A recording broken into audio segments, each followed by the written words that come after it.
Hello friends, welcome to money మంత్ర. నేను మీ రామకృష్ణ. మనం రోజు లైఫ్కి సంబంధించి, ఫైనాన్స్కి సంబంధించి చాలా టాపిక్స్ మాట్లాడుకుంటాం కదా.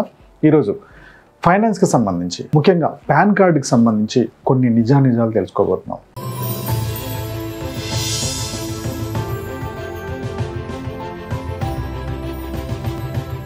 మీరు డీమ్యాట్ అకౌంట్ తీసుకోవాలనుకున్నా, సేవింగ్ బ్యాంక్ అకౌంట్ తీసుకోవాలనుకున్నా, ఐటీఆర్ అప్లై చేయాలన్నా, ఫైనాన్స్కి సంబంధించి ఏది చేయాలన్నా సరే మీ పాన్ కార్డ్ అనేది చాలా ఇంపార్టెంట్ అవుతుంది. కోవిడ్ తర్వాత మొత్తం ఆన్లైన్ ట్రాన్సాక్షన్సే ఎక్కువ పెరిగినాయి. మీరు ఎక్కడికి వెళ్ళిపోయినా సరే ఆన్లైన్ ట్రాన్సాక్షన్స్ ఎక్కువ చేయాల్సి వస్తుంది. ఈ ఆన్లైన్ ట్రాన్సాక్షన్స్లో మన పాన్ కార్డు కూడా ఐడి ప్రూఫ్గా ఇవ్వాల్సి వస్తుంది. ఇలా ఇస్తున్నప్పుడు చాలా మోసాలు జరుగుతున్నాయి. యాక్చువల్గా పాన్ నెంబర్ అంటే మనందరికీ తెలుసు, 10 అంకెల నెంబరు.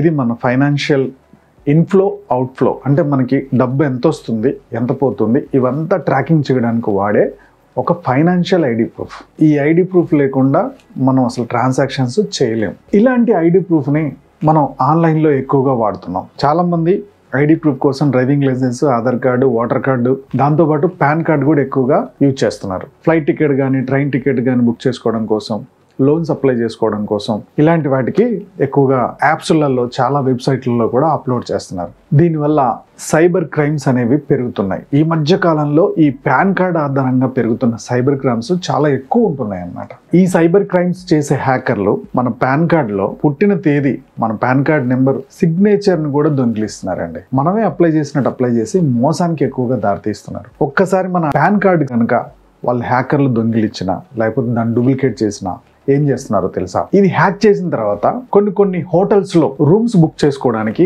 మనం పాన్ కార్డు వాడుతున్నారు. ఒకవేళ అక్కడ ఏమన్నా జరగరాని పని జరిగితే, అక్కడ ఏమైనా ఇష్యూ అయితే, ఏదైనా పోలీస్ కేసు అయితే ఇమీడియట్గా పోలీసులు వచ్చి చూసేది ఏంది? ID proof. ఈ ఐడి ప్రూఫ్కి ఆ మోసగాళ్ళు ఏమి ఇచ్చారు? మన పాన్ కార్డు ఇచ్చారు. సో ఇమీడియట్గా పోలీసులు ఎవరిని పిలుస్తారు? మనల్ని పిలుస్తారు.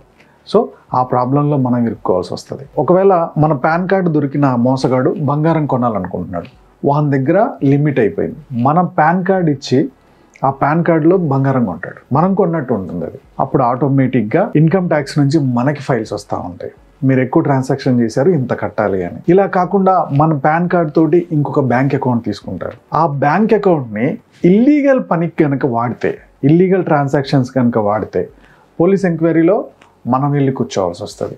అలాగే మన పాన్ కార్డ్ తీసుకొని ఏరే బ్యాంకుల్లో లోన్స్ అప్లై చేస్తున్నారు. ఈ మధ్యకాలంలో నాకు వస్తున్న కాల్స్లో కూడా అదే, సార్ నేను ఈ పాన్ కార్డులో పలానా లోన్ తీసుకోలేదు, నేను దీంట్లో లోన్ తీసుకోలేదు, నా పరిస్థితి ఏంటి, నేను దీన్ని ఎలా సాల్వ్ చేసుకోవాలి, సిబిల్లో కనబడుతుంది సార్ అంటున్నారు.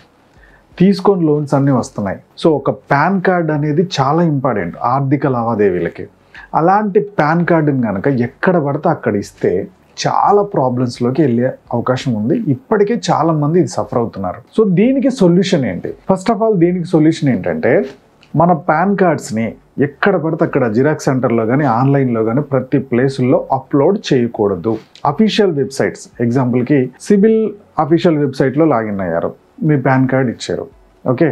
సో ఈ అఫీషియల్ వెబ్సైట్స్ మన పర్సనల్ డేటాని మిస్యూజ్ చేస్తున్నట్టు లేదు. కానీ చిన్న చితక యాప్లలో, వెబ్సైట్లలో మీరు పాన్ కార్డ్ ఇచ్చారంటే వీళ్ళు ఆ డేటాను అమ్మేసుకుంటున్నారు. సో ఆ డేటా కనుక సైబర్ క్రైమ్స్ చేతిలో పడిందంటే మన పాన్ కార్డ్ మిస్యూజ్ అవుతుంది. సో అప్లోడ్ చేసేటప్పుడు ఈ అఫీషియల్ వెబ్సైట్స్ కాదా చూడండి. ఈవెన్ జిరాక్స్ సెంటర్లో మీరు మన డాక్యుమెంట్స్ తీస్తున్నప్పుడు, లేదా బయటకి ఎక్కడన్నా మన పాన్ కార్డ్ కనుక తీసుకెళ్తున్నప్పుడు దాన్ని కొద్దిగా జాగ్రత్తగా మీతో ఉందో లేదో చూసుకోండి. ఒరిజినల్ డాక్యుమెంట్స్ సేఫ్గా ఉండేటట్టు చూడండి.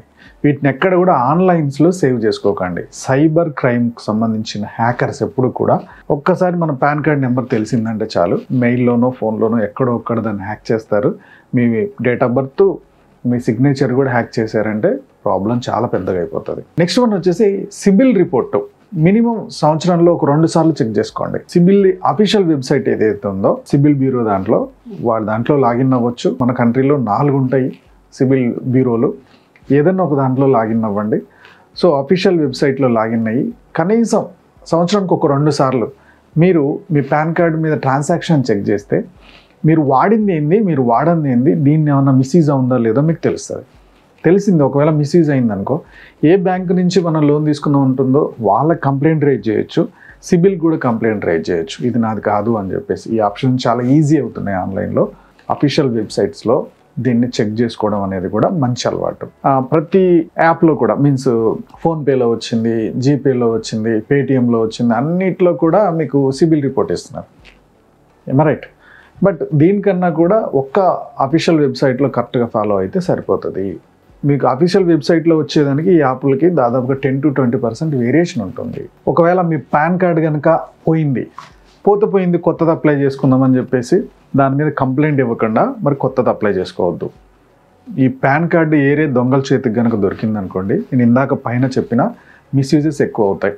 అనవసర ప్లేస్లో మీ కార్డు ఇచ్చి ఓకే అక్కడ ఏదైనా ప్రాబ్లం అయితే మీరు ఇరుక్కునే పరిస్థితి వస్తుంది. కాబట్టి దీన్ని డీయాక్టివేట్ చేయించుకోవాలి. ఆన్లైన్లో కానీ ఆఫ్లైన్లో కానీ పాన్ కార్డ్ని డీయాక్టివేట్ చేయించుకోవచ్చు. నాది పోయిందని కంప్లైంట్ ఇచ్చుకోవచ్చు. ఒకవేళ ఈ పాన్ కార్డ్ మీద ఏమన్నా ఇల్లీగల్ ట్రాన్సాక్షన్ జరిగితే 1930 కంప్లైంట్ ఇవ్వచ్చు. సైబర్ క్రైమ్ కనుక ఏమైనా జరిగితే నేషనల్ సైబర్ క్రైమ్ పోర్టల్లో కూడా కంప్లైంట్ రేజ్ చేయొచ్చు. At the same time amount పెద్దదైతే పోలీస్ స్టేషన్లో కూడా కంప్లైంట్ రేజ్ చేయండి. మీ పేరు మీద పాన్ కార్డులు కనుక 2 ఉంటే ఒకటి డీయాక్టివేట్ చేయించండి. 2 పాన్ కార్డులు మెయింటైన్ చేయకండి. ఫ్యూచర్లో మీకు చాలా ప్రాబ్లం రాబోతుంది. ఈ మధ్యకాలంలో సైబర్ క్రైమ్స్ బాగా జరుగుతున్నాయి. కేవలం ఈ పాన్ కార్డ్ని హ్యాకర్స్ దొంగిలించి మిస్టేక్స్ ఎక్కువ చేస్తున్నారు. దీంట్లో మనం చాలా డబ్బు కోల్పోవస్తుంది. మీరు పొద్దున్నుంచి సాయంత్రం కష్టపడితే వచ్చే డబ్బు అది ఎవరి చేతిలోకి వెళ్ళిపోతుంది. మన ఐడి ప్రూఫ్స్ మనమే కాపాడుకోవాలి. సో ఆన్లైన్ వచ్చిన తర్వాత పనులు చాలా ఈజీ అయినాయి. At the same time problems కూడా అంతే ఎక్కువ అవుతున్నాయి. సో వీటిని చాలా జాగ్రత్తగా దాచిపెట్టుకోవడం మన బాధ్యత. ఈ వీడియో మీకు నచ్చింది అనుకుంటున్నాను. నచ్చినట్టయితే లైక్ చేయండి, కామెంట్ చేయండి. మన యూట్యూబ్ ఛానల్ చూస్తున్న మన వ్యూవర్స్, మన సబ్స్క్రైబర్స్ లైఫ్లో ఎప్పుడు కూడా గొప్పగా స్థిరపడాలని కోరుకోవడంలో మనీ మంత్రం ముందుంటుంది. Go self made.